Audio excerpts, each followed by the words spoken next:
កាលពីព្រេងនាយមានក្មេងប្រុសពីរនាក់នៅភូមិជាមួយគ្នាមួយឈ្មោះអាសុកស្លូតមួយឈ្មោះអាសុកកាច់ឯអាសុកកាច់ចិត្តអាក្រក់បើលេងល្បែងអ្វីនឹងក្មេងផងគ្នារកតែរឿងឆ្លោះជេរវីគេមិនដែលខានម្ដាយឪពុកអាសុកកាច់នោះជាអ្នកគ្រាន់បើមានស៊ីមានចាយកាន់ជើងអាសុកកាច់ជាកូនណាស់បណ្ដាជនក្នុងភូមិខឹងស្អប់អាសុកកាច់ពុនពេកឯអាសុកស្លូតកំព្រាឥតមាតាបតាមានតែជីដូនក៏ចាស់ជ្រែក៏លំបាកពេកព្រៃអាសុកស្លូតនោះបើលេងល្បែងអ្វីនឹងក្មេងផងគ្នាក្នុងភូមិនោះពុំដែលលុះប្រកែកដល់ម្ដងឡើយបណ្ដាជនក្នុងភូមិនោះអាណិតស្រឡាញ់ឲ្យចំណីស៊ីខុសអ្នកនេះខុសអ្នកនោះឲ្យមិនដែលលួសខានម្លោះហើយអាសុកកាច់នោះច្រណែននឹងមួម៉ៅក្តៅចិត្តរឹតតែការច្លាងជេរវីកូនគេឥតញើតចាស់នឹងចាស់ឆ្លោះគ្នាព្រោះតែកាន់ជើងកូនរៀងខ្លួនលុះអាសុកស្លូតនិងអាសុកកាច់ចម្រើនអាយុធំឡើងអាសុកកាច់និយាយបបួលអាសុកស្លូតថាវើយើងចង់នាំគ្នាទៅកាប់ឫស្សីលុះរនាបត្បិតផ្ទះអាសុកស្លូតឯងបាក់ពុកអស់ហើយអាសុកស្លូតថាអញគ្មានប្រដាប់កាំបិតឲ្យមុតហ្មងទេទាំងអង្គត្រីសាច់ថ្នាំជក់ក៏គ្មានផងសប្ថ្ងៃរកបានព្រឹកខ្វះល្ងាចអាសុកកាច់ថាកុំបាច់យកម្ហូបចំណីថ្នាំជក់កាំបិតគ្រប់ប្រដាប់ទៅឡើយធានាលើអញទាំងអស់ឯងមានតែខ្លួនចុះថាហើយក៏បណ្ដាលគ្នាទៅដល់ផ្ទះអាសុកស្លូតហើយអាសុកស្លូតនិយាយប្រាប់ជីដូនថាបងសុកគេបបួលខ្ញុំទៅកាប់ឫស្សីលុះរនាបប្រដាប់ប្រដាអាហារភោជននៅលើគេទាំងអស់ខ្ញុំមានតែខ្លួនទៅជីដូនខាត់ថាចៅកុំទៅព្រៃឫស្សីនោះស្ងាត់ណាស់អាសុកកាច់ថាមិនអីទេយាយផ្ទះយាយពុកបាក់អស់ហើយបានរនាបមកគ្រាន់នឹងជួសជុលកុំឲ្យផងយាយផ្តែផ្ដាំថាចៅទៅក៏ទៅចោះតែចៅទៅមើលថែទាំងប្អូនផងអាសុកស្លូតអាសុកកាច់វិចបាយសំណុំគ្រប់ប្រដាប់សម្រាប់កាប់ឫស្សីលុះរនាបចេញទាំងពីរនាក់ទៅដល់ព្រៃឫស្សីកាប់បានហើយលុះរនាបអាសុកកាច់បានរនាបតិចអាសុកស្លូតបានរនាបច្រើនហើយឈប់សម្រាកស៊ីបាយទាំងពីរនាក់អង្គុយទល់មុខគ្នាអាសុកកាច់គិតថាជីវិតឯងមុខជាស្លាប់នឹងដៃអញឥឡូវនេះគិតហើយក៏ចាប់កាំបិតបន្ទោះចាក់ចំភ្នែកអាសុកស្លូតកំពុងស៊ីបាយ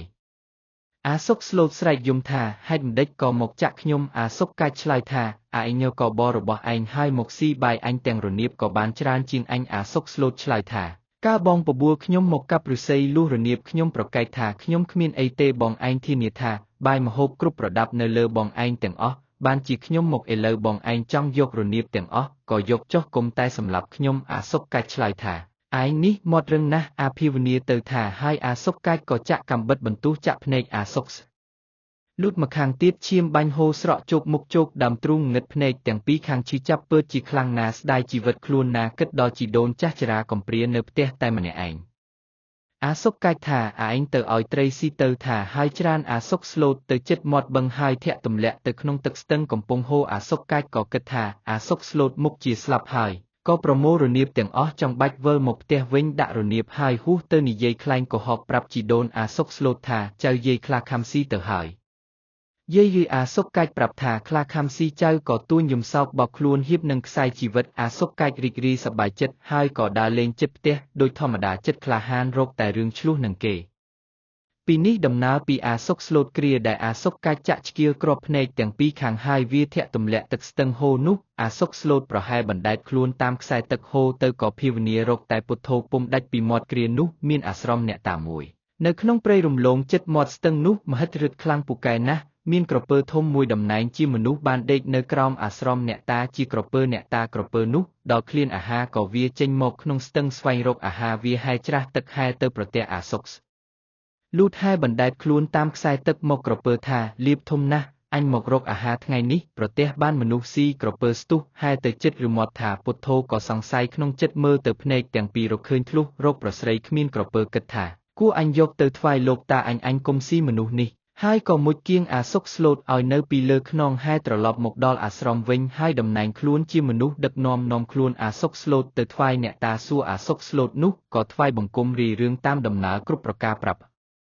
លោកតាសពគ្រប់ហើយមានចិត្តមេត្តាអាសុកស្លូតនោះពុនពេកលោកថាអាសុកកាច់ឲ្យចិត្តអីអាក្រក់ម្លេះណាហើយចៅសុកស្លូតឯងកុំភ័យសឹមតាជួយសង្គ្រោះឲ្យចៅរកជីវិតភ្នែកក៏ឲ្យភ្លឺដូចដើមបានទៅជួបជីដូនឯផ្ទះវិញថាហើយក៏ផ្សំថ្នាំដាក់ភ្នែកសូត្រទឹកមុនភ្លុំភ្នែកចៅសុកស្លូតនោះក៏បានភ្លឺដូចដើមទើបអ្នកតាក្តាប់ដេកខ្សាច់មួយដៃសែកទឹកមុនភ្លុំដេកខ្សាច់ដាក់ដៃចៅសុកផ្ដាំថាចៅក្តាប់ឲ្យជាប់គុំលាដៃបើទៅដល់ផ្ទះចៅប្រាប់ជីដូនឲ្យក្រាលកន្ទេលក្នុងផ្ទះហើយសឹមចៅដាក់ដេកខ្សាច់នោះទៅលើកន្ទេល អ្នកតាផ្ដាំហើយហៅក្រពើមកឲ្យចៅសុកស្លូតជិះលើខ្នងហែតាមស្ទឹងទៅដល់ទឹកកន្លែងដែលអាសុកកាឈាក់ទម្លាក់ក្នុងទឹកនោះចៅសុកឃើញព្រៃឫស្សីដែលកាប់លុះរនាបក៏ចាំជាក់ក្រពើដាក់ចៅសុកឲ្យឡើងលើគោកចៅសុកក៏លាក្រពើដើរតាមតារាបទៅដល់ផ្ទះហើយចូលទៅយំសំពះជីដូនឃើញចៅហើយស្ទុះទៅយំខ្សឹបខ្សួរនិយាយប្រាប់ទៅចៅថាគេប្រាប់យាយថាចៅខ្លាខាំស្លាប់ទៅហើយម្ចាស់ជីដូនឲ្យដូនយំសោកបោកខ្លួនអាសូរចៅហៀបនឹងខ្សែជីវិតឥឡូវចៅ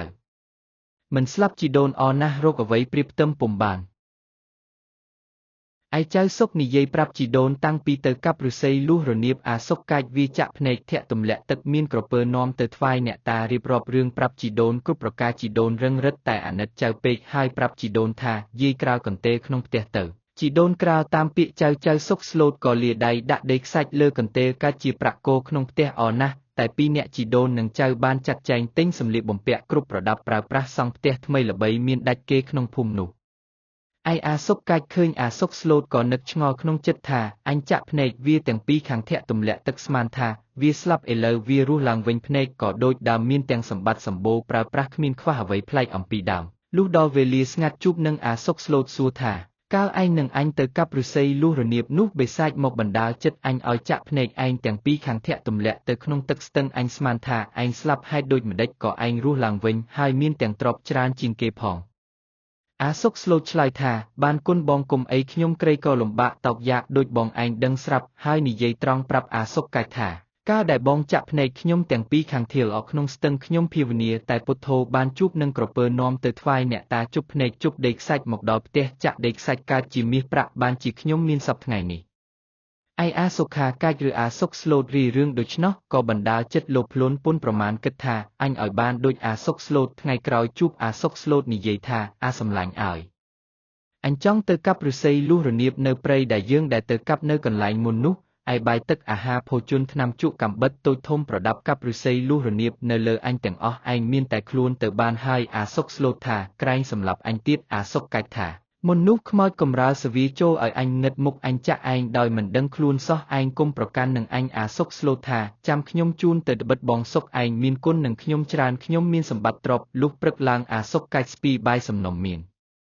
គ្រប់ប្រដាប់ដូចមុនហើយបណ្ដាលគ្នាដល់ព្រៃឫស្សីលុះកាប់បានពុះលុះរនាបហើយអង្គុយស៊ីបាយហើយបណ្ដាលគ្នាដល់ព្រៃឫស្សីលុះកាប់បានពុះលុះរនាបហើយអង្គុយស៊ីបាយអាសុកកាច់ហុចកំបិតបន្ទុះទៅអាសុកស្លូតថាឯងចាក់ភ្នែកអញម្ខាងអាសុកស្លូតប្រកែកពុំព្រមចាក់អាសុកកាច់ថាចាក់មកបើមិនអាណិតគ្នាផងសោះអាសុកស្លូតក៏ចាក់ឆ្កៀលដូចគេឆ្កៀលក្រសាំងឲ្យខ្វាក់ភ្នែកម្ខាងទៅអាសុកកាច់ឈឺពើតខ្លាំងណាស់តែចិត្តចង់ប្រញាប់បានប្រាក់ដូចជានេះអាសុកស្លូតក៏ឲ្យ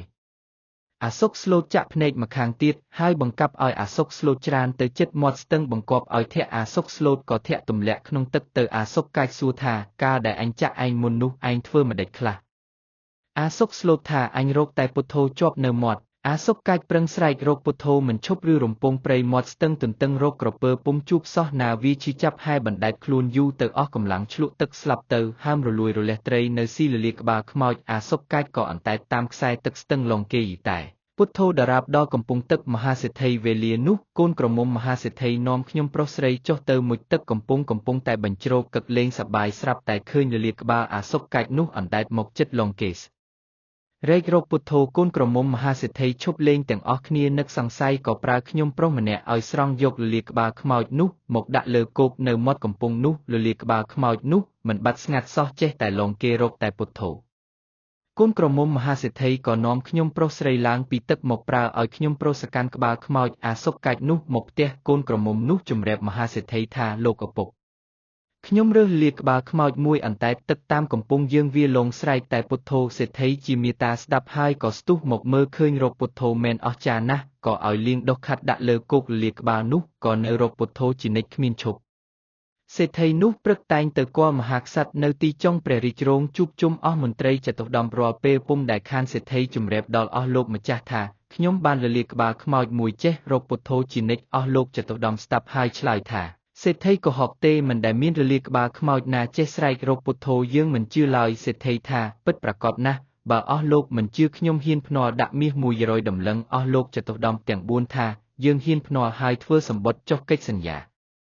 សេដ្ឋីដល់ផ្ទះឬលាក្បាលខ្មោចស្រែករកពុទ្ធោក៏នឹកថាអស់លោកមុខជាចាញ់អញហើយ សេដ្ឋីយកមាស100ដំឡឹងឲ្យកូនក្មួយកាន់តោកដែលដាក់លាក្បាលខ្មោចនោះទៅយ៉ាងរហ័សលុះចូលទៅដល់ទ្វារកំផែងខាងក្រៅលាក្បាលខ្មោចបាត់ឈឹងពុំឬពុទ្ធោដល់ចូលដល់ចុងព្រះរាជរោងដាក់លាក្បាលខ្មោចចំពោះមុខអស់លោកចតុស្ដម្ភទាំង4នោះសេដ្ឋីបង្គាប់ថាចាំអីទៀតក៏មិនស្រែករកពុទ្ធោសោះមហាសេដ្ឋីចាញ់ក៏ជូនមាស100ដំឡឹងទៅអស់លោកចំអកថាសេដ្ឋីយកលាក្បាលខ្មោចមកវារកពុទ្ធោថ្លង់យើងរាល់គ្នាហើយទេដៃសាច់លាន់មាត់នៅទីព្រះរាជរោងសេដ្ឋីខឹងក្បាលខ្មោចណាស់លាអស់លោកចេញមកដល់ក្រៅកំផែងស្រាប់តែលាក្បាលខ្មោចរកពុទ្ធោសេដ្ឋីរឹតខឹងណាស់ដល់ផ្ទះប្រើបាវឲ្យយកពូថៅយកលាក្បាលខ្មោចទៅសំពងចោលកំពង់ទឹកបាវយកទៅមិនសំពងឲ្យល្អត្រឡប់ជាបោះលាក្បាលខ្មោចទាំងមូលទៅក្នុងទឹកឯលាក្បាលខ្មោចអាសុចកាច់នោះអន្តែតតាមទឹកស្ទឹងហូរស័ព្ទទៅក្រោមវាលងរកពុទ្ធោរៀងទៅដល់កំពង់វត្តវេលានោះលោកសង្ឃនិមន្តទៅស្រង់ទឹកបានឃើញលាក្បាលខ្មោចលងរកពុទ្ធោលោកស្រង់យកទៅកត់និមន្តលោកសង្ឃផងគ្នាបង្កគោរួចដុតក្បាលខ្មោចនោះសោះហើយលោកសង្ឃពិចារណាថាគួរយកកំទេចឆ្អឹងនេះលីនឹងរក្សាខ្មុកសសរព្រះវិហារបញ្ជូនឲ្យបានផលអ្នកដែលស្លាប់នោះហើយលោកក៏ខ្មុកលីសបន្តិចបន្តជាលោកយកទៅលាបនរទេសលោកដល់ស្ងួតរក្សាខ្មុករទេសនោះលោកភ្នឹបព្រះតីចង់ទឹមរទេសបទៅសួរញាតិញោមលោកក៏ឲ្យសិស្សដឹកគោមកទឹមរទេសបចេញពីកុដិឡើងគង់បទៅវេលាស្ងាត់ពីមនុស្សរទេសនោះលាន់លើនឹងដុំសង្កៀតគ្នាដូចរទេសធម្មតាតែជួបនឹងឧបាសកឧបាសិការទេសនោះឬសូដូចលោកជាបញ្ជោគេថាមិនចោលញាប់ស្ទិញឧបាសកឧបាសិកាឬខឹងនឹងលោកថាជាបញ្ជោប្រពន្ធខ្លួនក៏ដៀលថ្មេះជាពាក្យទំនួនលោកប្រកែកដូចម្ដេចក៏ពុំស្ដាប់រឹតតែប្រមាថលោកឥតកោតឥតញើតលោកបហួសទៅទៀតជួបនឹងនាម៉ឺនគេដើរគ្នាច្រើនរទេសលាន់ឬទៀតដូចជាលោកជាម្ដាយនាម៉ឺនថាចៅម្ដាយនាម៉ឺនខឹងនឹងលោកគេដេញវីលោកភ័យវីគោបំបោរួចទៅ